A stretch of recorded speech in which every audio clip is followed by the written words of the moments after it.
Alrighty, Shane. So Shane is COO of the Innocent Lives Foundation and is here to give a practical application of OSINT in a dark world. Thanks, Shane. Thank you. So I wanted to start out this morning, you see it on your screen with the trigger warning.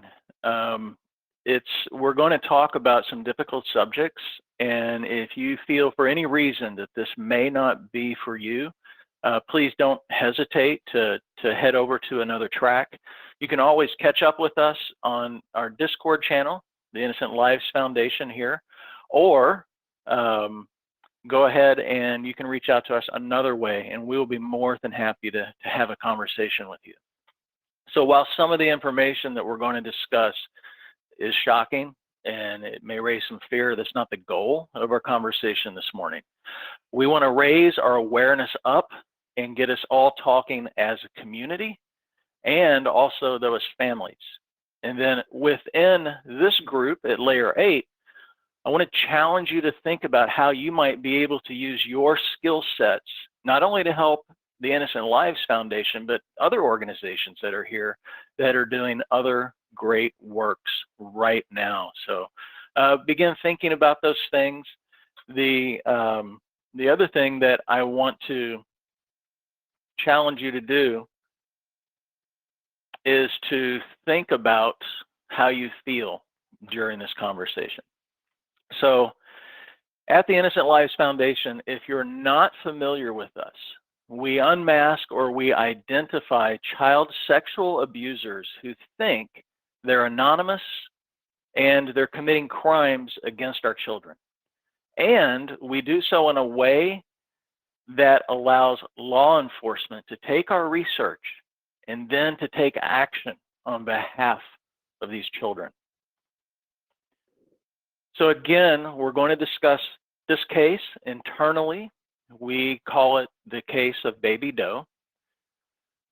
I want to again ask you to be aware of your feelings and maybe challenge some assumptions that you're bringing into this particular conversation and to see if you still have those same assumptions when we leave.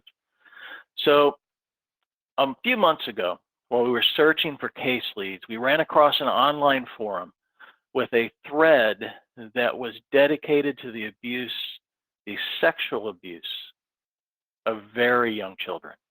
Now, this is always shocking. This is something you're never going to get used to. There was a forum user, though, amidst all this filth and everything that was going on, there was one user who literally just like reached out and just demanded our attention. So in this forum post, he was claiming to be a new father from the United States. He was looking to exchange child sexual abuse material.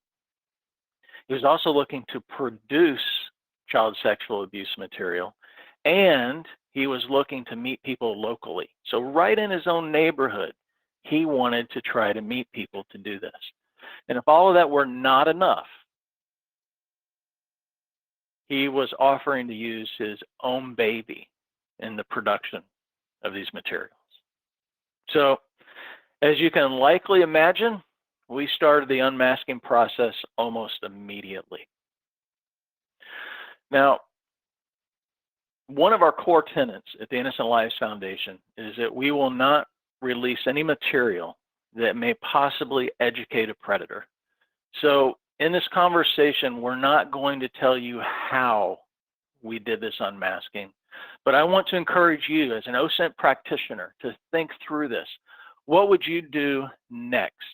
In other words, how would you attack the unmasking of a pedophile? When you're looking at the forum thread, imagine you literally start pulling threads. You start looking for any hints, any opportunities that would give you an idea on how to begin building a profile of this person. An example, let's say in the thread, he's having a more casual conversation. He says, I'll be back. I'm going to grab a soda. Now, to those of us who are not familiar with OSINT, that may mean nothing. But immediately, what went off in your mind? He said soda. He didn't say, I'm going to grab a pop, and he didn't say, I'm going to grab a Coke. Minnesota. That gives me an idea of what part of the country he may live in or where he was raised. So you begin taking all of these little bits and pieces and you start pulling at all of these little threads, and pretty soon you're able to start getting an idea of who this person may be. Now, you begin cross-referencing this idea to other common sites and apps. So I know a lot of times we have a tendency to think, well, it all happens on the dark web. But no, think Instagram, think Twitter, Reddit, Facebook. So it wasn't too long, and in this case, we had what could be a real-life identity for this person. So what would you do as a next step? Well, the short answer is that we doubled down. We got really, really busy, and we started digging into public records, and that's likely what you would do to begin seeing what could be pulled together. You may also have considered putting together a timeline to try to confirm different details. So the online forum user, do we see timeline items matching up with the person who we think is that real life ID? Maybe addresses or at least neighborhoods, email accounts, types of employment, interest. And in this particular case, what do you think would be a winner? In other words, what do you think would be one of the things that would really show us that we had the right person matched up to that user form? Well, how about the confirmation of a baby in his house?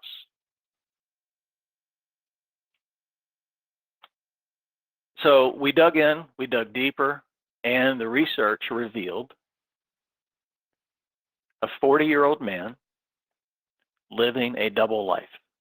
He appeared kind, he appeared decent. His friends and his family had no idea, and the whole time he was hiding behind a mask out on the internet. So once we had a conclusion, we were firm, we had his identity confirmed, then we take that case, we took the whole thing, handed it off to law enforcement. So now law enforcement can help protect that innocent life of that baby. So this brings us, there's a bunch of questions. We could probably spend 3 or 4 hours discussing this particular case and all the lessons that we could learn. But let's talk about assumptions. Who do you think the predator typically is in situations with children? Take a look at the slide and the donut. You see 3 different options: family, acquaintance, and stranger. 7%. Who do you think that is? That's the stranger. If you're of my generation, we grew up with stranger danger, and that's all we ever heard. And yet 93% is going to be friends and family that's doing this, and it's rarely discussed. It's rarely talked about. So this is why we feel very strongly that you must be teaching your kids. You must have kind, frank, age-appropriate conversations with them. And I know it's uncomfortable, but we don't care if it's uncomfortable. We have to do it. We have to learn how to do it and then make it an ongoing conversation. By the way, the 34% is family, 59% is friends or acquaintances. That's the way these statistics lay out. One other thing I want to hone in on just for a moment. The common name is child pornography, and in fact, that's the legal name for it. But groups like the Innocent Lives Foundation and others, we choose to use CSAM instead of child pornography. Well, why? CSAM stands for Child Sexual Abuse Material, and it reflects more accurately what is happening. Every single time there is a photo or a video or this is taking place, being streamed, whatever the technology is, there's a crime taking place and a child is being abused. So CSAM is what you'll hear me use throughout the rest of the conversation. So let's ask one more question about the Baby Doe case.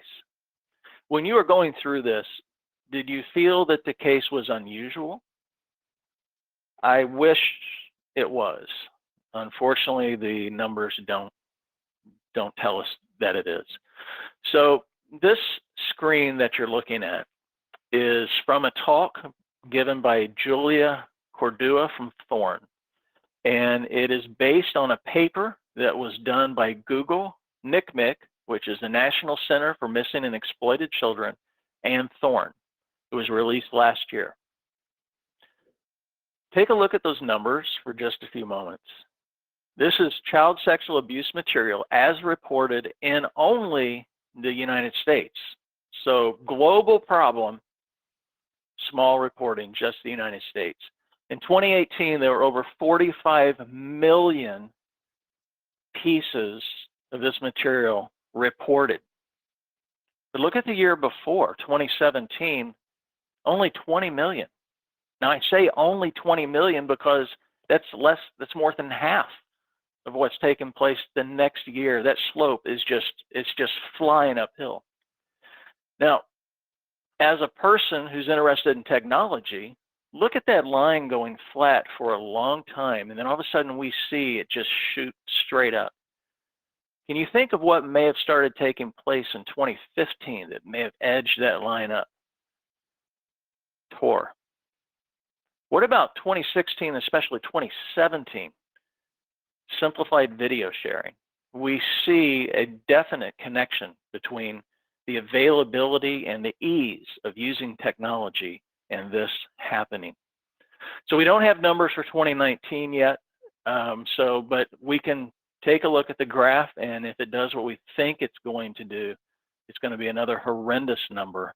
And early indications are that because of COVID at the beginning of this year, they're already saying that we're looking for another 2 times rise over what was reported. So it's going, it's just bad news that's in front of us. So let's take a look at this slide.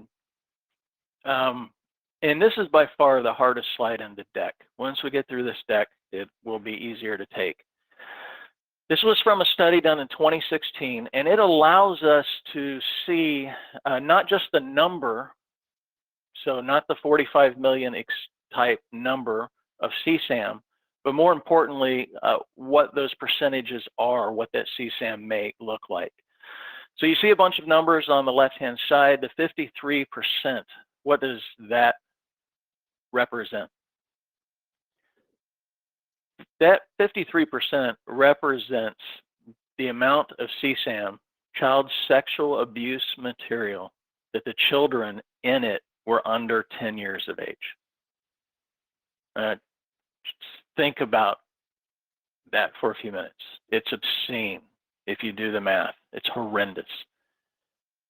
The 2% number, that's the number, that's the percentage of children in this material that is under 2 years old. And the 28% number. 28% of all that material was of rape and sexual torture. So this is reflecting what the world is that our children are growing up in when it comes to child sexual abuse material.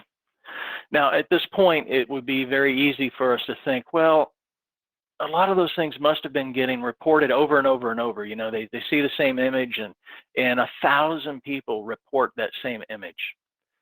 Well, sadly, the 84% number represents images that were new content. They had never been seen before. 91% were the videos that had never been seen before. So sadly, this case of Baby Doe is not unusual in any way. So following through on that report from NCMEC, Google, and Thorn, they put out a paper. The paper was May of 2019. And the conclusion of that paper is this: absent new protections. In other words, if we don't do anything, if we don't come up with a better method of doing something about this problem, society will be unable to adequately protect victims of child sexual abuse. That's a hard pill to swallow. That's really tough to think about. There was a small study in Canada done a couple of years ago who interviewed the first generation of these children who've now become young adults. So they grew up with their life out on the internet and all of their abuse for people to see. It was a small study, 120-ish people. However, over 60% of those folks had attempted suicide. Now just think about the enormity of that conclusion, of these numbers that we're seeing, that we don't have a great way to derail this, and the effect that it's having on these young adults as they grow into adulthood. Think of the effect that could have on society as a whole. It's not encouraging. So the real question is, what direction do we take now? I mean, if they're right, what do we do? At the Innocent Lives Foundation, we firmly believe that as individuals, as families, and as organizations, our children deserve our absolute best, and we must be having good, solid, meaningful conversation with our children or any young ones that we have a responsibility to. We must have the difficult conversations.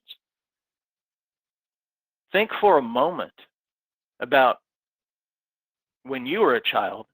How old were you when you got handed a device that you could communicate to the world with? But now you look and you see kids so young who are having phones or tablets or gaming systems put into their hands with the potential of people being able to talk back to them. We feel very strongly that if you're not talking to your kids, someone else will, and the odds are that their intentions are not going to be in your child's best interest. So how do you get started? As a parent or responsible adult, what can you do to begin learning about this and how to learn how to have these types of conversations? We've put together a video to help you get started. The Innocent Lives Foundation has put it together. It's called Knowledge for Parents. It will give you an idea of what to expect, some ways that you can start conversations, and some of the principles behind how to do this. But it is urgently important, and I would encourage you to please share this with anyone that you know. It's a free resource out there for you. So we've talked about different organizations, and it's obvious that this problem is huge. There's all types of different ways to begin attacking this, and some organizations are doing a great job. We've mentioned Thorn, we've mentioned NCMEC. You can think about using your OSINT skills to work with Trace Labs, for example. In fact, in this same track at 1 o'clock, we're going to hear from Cassandra and Caitlin from Badass about using OSINT to catch an online predator. So a lot of organizations that you can work with to do good with your superpower, with your special skill set as an OSINT practitioner. So just for a moment, let's just dive a touch deeper into the Innocent Lives Foundation. So I mentioned that there was a lot of range in this particular problem, and so the portion where the Innocent Lives Foundation has decided that we want to attack is not only in the prevention, so training parents and raising awareness, but also literally in the unmasking of these people who are hurting, actively hurting our children, or trading or producing or benefiting in any way from child sexual abuse material. Those are the guys we want to go after, and we want to get them turned into law enforcement. So our vision, this is our goal ultimately, to protect innocent children from those who supply and trade in child abuse material. Now this has to be likely the most boring slide you're going to see all day. I did that for a reason. We are a non-vigilante, private predator hunting organization. So what does that mean? It means we are not this guy. We are most certainly not these guys, and we are absolutely not these guys.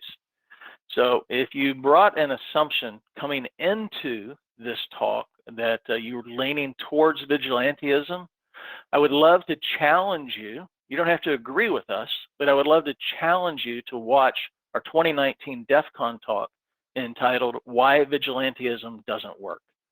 It can be found on the Innocent Lives Foundation website, and it can just be found by Googling it on YouTube. So what we're not going to do, we are not going to try to stop making the world a better place, despite the odds. We know the odds are incredibly stacked against us, but that's no reason to give up. In fact, of a group that had given up, I was told the story that they had decided that it was like trying to soak up the ocean with a sponge, and they got downhearted about it. But I want to take a different perspective, and this is why we keep going. For a moment, please imagine with me that you're 8 years old. You're 8 years old, and every day of your life, you're getting raped.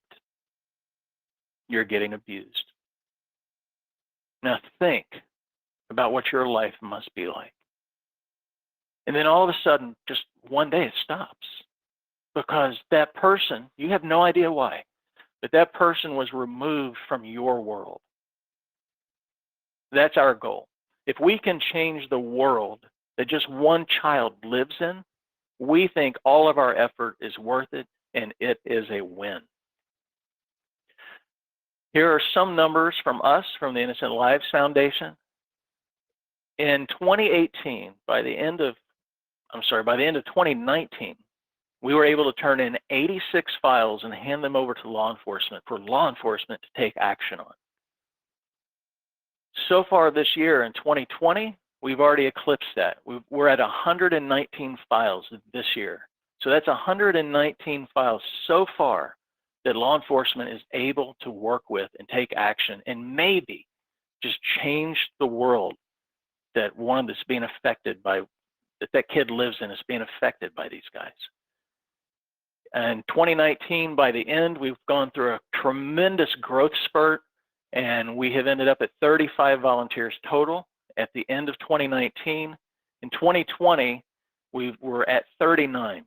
So at the moment, we're slowing our growth down a little bit. We're retooling more on the back end, and hopefully by the end of the year, we'll be able to begin accepting more and more volunteers and continue to scale out and grow. The 2019 was an incredible growth year for us, and so we're taking a step back, rearranging, and getting ready to make another run at growth again. So we just passed our 3-year anniversary, and our total running so far is 214 files that have been turned in to law enforcement. So a lot of other things that I would love to tell you about. For example, what is involved in volunteering when we begin to open that up again. Our 5 guiding principles. We mentioned one of them earlier, that we will never educate a predator. Also, the operational imperative to stay as anonymous as possible. How about the acronym TRUST that we as parents and responsible adults can use to talk with our children? Safety guides, and there's just a whole bunch more I would love to spend time talking with you about. So I think we're going to have just a moment for some questions. And also I want to be sure that please continue our conversation over on Discord if you would like to do so. Most importantly though, for everyone who's supporting us and all of the organizations that are represented here today, and especially to those of you who donated additional money to help us, thank you so much for helping us win.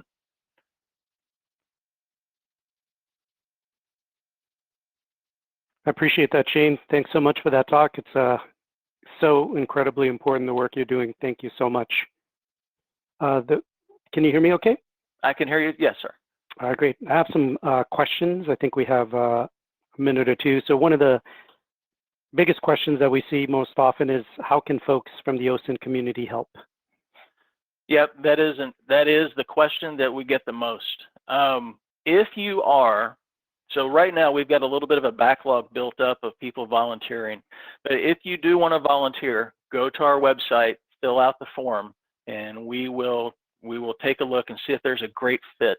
Most of our work actually is OSINT work, and so we're not diving deep into the dark web. What we're looking for primarily, though, is, are you a professional OSINTer? Is this what you do for your day job? And we're beginning to look for more dark web experience.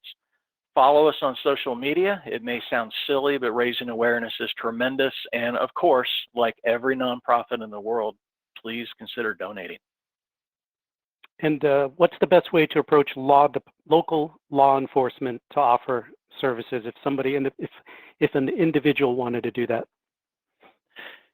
If we do work with local law enforcement, and so when they reach out to us, we will take on special cases, and then we will work within the scope of that case. I'm not sure I answered your question, though. I think they're looking for how they should contact local law enforcement and public safety. Oh, so if you go to our website, you will find information under the report a case, and it will give you directions on how to contact. But almost everyone in a case like this where the person is known, where they've already been identified, local law enforcement is the correct place to start. And then if you're not getting the help and the support you need, try to reach out to us. We'll see what we can do. But that has to be handled on an individual case-by-case basis. All right, great. I think that's all the time we have. So thanks very much, Shane, for that. There's some folks posting with the hashtag for Shane in track 1. So if you have any other questions, Shane, that's probably a great place to look. Thanks so much. I will do it. Thank you all very much.